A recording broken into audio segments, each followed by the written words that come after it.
राधे राधे दोस्तों, आप सभी का स्वागत है मेरे इस वीडियो में। आज के इस वीडियो में हम जानेंगे तुलसीदास जी के बारे में। तुलसीदास जी के बारे में, गोस्वामी तुलसीदास जी के बारे में हमने पढ़ा तो है पहले स्कूल के दिनों में। तो तब इतना भाव उनका नहीं पता था कि वो कैसे भगवान के प्रेमी भक्त हैं। तो आज जानते हैं। तो कहते हैं जब तुलसीदास जी पैदा हुए तो उनके मुख में सारे दांत थे, क्योंकि पैदाइशी बच्चों के नहीं होते हैं मुख में दांत। और कुछ समय बाद उनके माता पिता भी गुजर गए थे। उनकी माँ का नाम तुलसी था और पिताजी का नाम तुकाराम था। तो कुछ समय बाद चल बसे थे। तो वही गांव के लोग उनको बहुत अशुभ मानते थे, अनिष्ट मानते थे कि ये कितना अशुभ है। थोड़े समय बाद अपने माँ बाप को ही खा गया, क्योंकि उनके माँ बाप भगवत धाम चले गए थे, गोलोक धाम चले गए थे। तो सब लोग, कभी तो कुछ कोई दे देता बच्चा समझ के, कभी कोई खिला देता, पवा देता, ऐसे ही वो मांग के खाते, इधर उधर भटकते। तो ऐसे ही उनका भरण पोषण हुआ। और कभी अगर वो ज्यादा दिन, 2-3 दिन भूखे रहते, तो कहते हैं कि सीता मैया खुद साकेत से आके उनको अपनी गोद में बैठा के खुद एक माँ की तरह उनको भोजन पवा के जाती थी, क्योंकि वो सामान्य व्यक्ति तो नहीं थे। तुलसीदास जी भगवान के भक्त थे। तो जब कुछ समय बाद उनका विवाह हुआ रत्नावती नाम की एक लड़की से, स्त्री से, तो फिर उनको उनसे बहुत प्रेम मिला अपनी पत्नी से, क्योंकि उनको किसी से प्रेम नहीं मिला था। वो अपनी प्रेम पत्नी के प्रेम में इतनी आसक्त हो गई थी, बहुत आसक्त हो गई थी। तो कहते हैं कि कई लोग देखते थे कि वो जब पत्नी आगे चलती थी साग सब्जी ऐसे लेने, तो वो पीछे से छाता करके उल्टा चलते थे और लोग हंसते थे तुलसी को देखो करके, क्योंकि वो अपने पत्नी को छोड़ना नहीं चाहते और हमेशा पीछे लगे रहते थे। तब एक संत ने ये दृश्य देखा था। तो संतों ने कहा था जो अपनी पत्नी से इतना प्रेम कर सकता है वो भगवान से कितना प्रेम करता होगा, करेगा।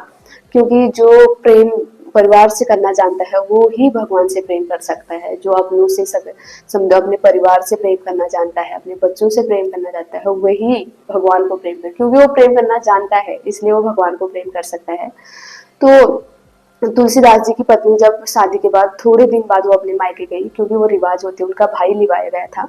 तो फिर उसने कहा था कि मैं उनकी आज्ञा लेके गई थी और कहा था मैं थोड़े दिन बाद लौट आऊंगी, आप अपना ध्यान रखना। तो तुलसीदास दास जी ने कहा ठीक है, क्योंकि दिन में तो वो इधर उधर रहते थे। तो जैसे ही रात हुई, शाम हुई, उनका मन नहीं लगा और वो चले गए अपनी पत्नी से मिलने के लिए। और बहुत बरसात का दिन था, नदी भी बहुत तेज बह रही थी।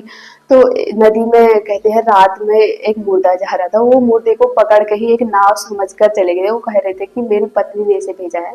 वो मुर्दे को पकड़ के ही पार हो गए, नदी पार। और जैसे अपनी पत्नी के घर पहुंचे तो उन्होंने देखा कि ऊपर से बहुत बड़ी रस्सी लटकी हुई है। वो रस्सी नहीं, सांप थी, और वो सांप को पकड़ के ही खिड़की से चढ़ गए।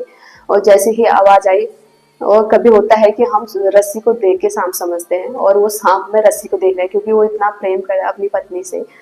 फिर वो ऊपर चढ़े तो उनकी पत्नी ने कहा कि आप कैसे आए? तब उन्होंने कहा आप तुमने नाव भेजी थी। और ऊपर कैसे चढ़े? तब उन्होंने कहा कि तुमने रस्सी फेंकी थी। तो जैसे ही नीचे देखा, रस्सी लटकाई थी, तो नीचे देखा तो सांप था। तो तुलसीदास जी की पत्नी को बहुत गुस्सा आया, क्योंकि वो नींद में भी थी, तो 2:30-3 बजे का टाइम था। तो उसको बहुत गुस्सा आया। उसने कहा आज अगर तुम मुझसे एक चौथाई भी अगर रघुनंदन से प्यार करते, उस परमपिता परमेश्वर से प्यार करते, तो भव से पार हो जाते, जितना प्यार आप मुझसे करते हो। बस तुलसीदास जी ने उसी दिन उनके कानों में ये शब्द पड़ा और उसने कहा तुमने क्या कह दिया आज? बस उन्होंने वहीं से कदम पीछे पलटे और कभी मुड़ के नहीं देखा। वो भगवान की खोज में चले गए। और भ्रमण, कहते हैं कि तुलसीदास जी ने पूरे भारत का भ्रमण किया, एक गांव भी ऐसा नहीं कि जहाँ तुलसीदास जी ने गए। तभी कहते हैं कि रामचरितमानस में तुलसीदास जी ने बहुत सारी भाषाओं का, क्योंकि वो जगह जगह घूमे थे, तो बहुत सारी भाषाओं का प्रयोग किया गया है। फिर तुलसीदास जी चले गए और फिर वो सत्संग करते थे, रोज सत्संग करते थे। और एक दिन जैसे, क्योंकि पहले तो खुले में शौच करने के लिए जाते थे, वो रोज शौच करने जाते थे, तो बचा हुआ पानी वो एक बेर के पेड़ में डाल देते थे।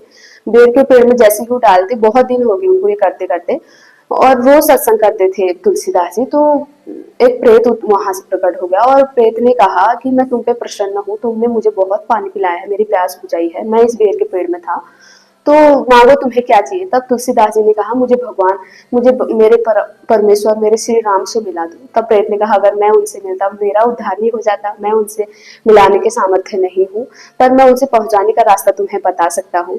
जो तुम्हारी कथा, तुम्हारे सत्संग में सबसे पीछे बैठे हैं, बहुत जो भले पुराने कपड़े पहन के आते हैं संत, वो हनुमान जी है, तुम उनके चरण पकड़ लो, वही तुम्हें राम तक ले जाएंगे। क्योंकि वो रोज आते थे हनुमान जी राम जी की कथा सुनने के लिए।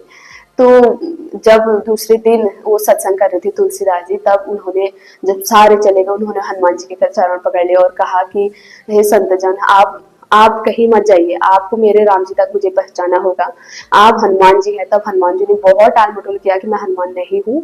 उन्होंने, पर तुलसीदास जी अपनी बात पर अड़े रहे, वो उन्होंने मानी नहीं, क्योंकि फिर उन्होंने कहा कि मुझे दर्शन, तब हनुमान जी को मानना पड़ा कि हाँ मैं हनुमान हूँ। तब हनुमान जी ने कहा ठीक है, तुम्हें कल मैं भगवान से मिलाऊंगा, चित्रकूट की बात है।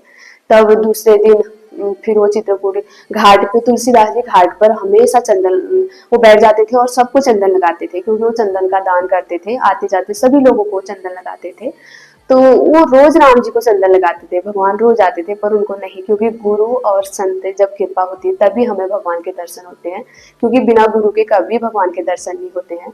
और तभी फिर हनुमान जी की कृपा से, जब हनुमान जी ने बताया कि ये राम जी है, तब राम जी आए जब, तब तुलसीदास जी को फिर उनके चरणों का फिर चरण पकड़ लिए, और चरण पकड़ के उन्होंने कहा कि हे भगवान, आप तो रोज मुझसे मिलते थे और मैं पहचान नहीं पाया। तब हनुमान जी का धन्यवाद किया कि आपके कारण मुझे आज मेरे प्रभु मिले हैं।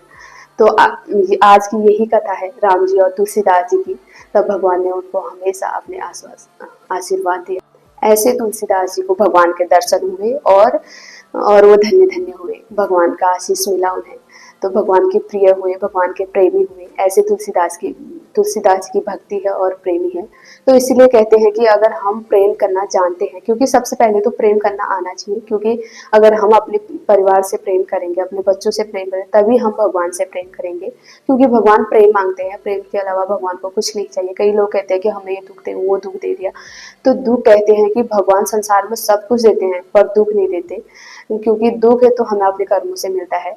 तो आज की कथा यही पे समाप्त होती है। और आप लोगों को आज का ज्ञान कैसा लगा, कैसा आनंद आया कथा में, जरूर कमेंट बॉक्स में शेयर करें, और चैनल को लाइक करें, शेयर करें, सब्सक्राइब करें, और श्री राधे राधे कहते रहें।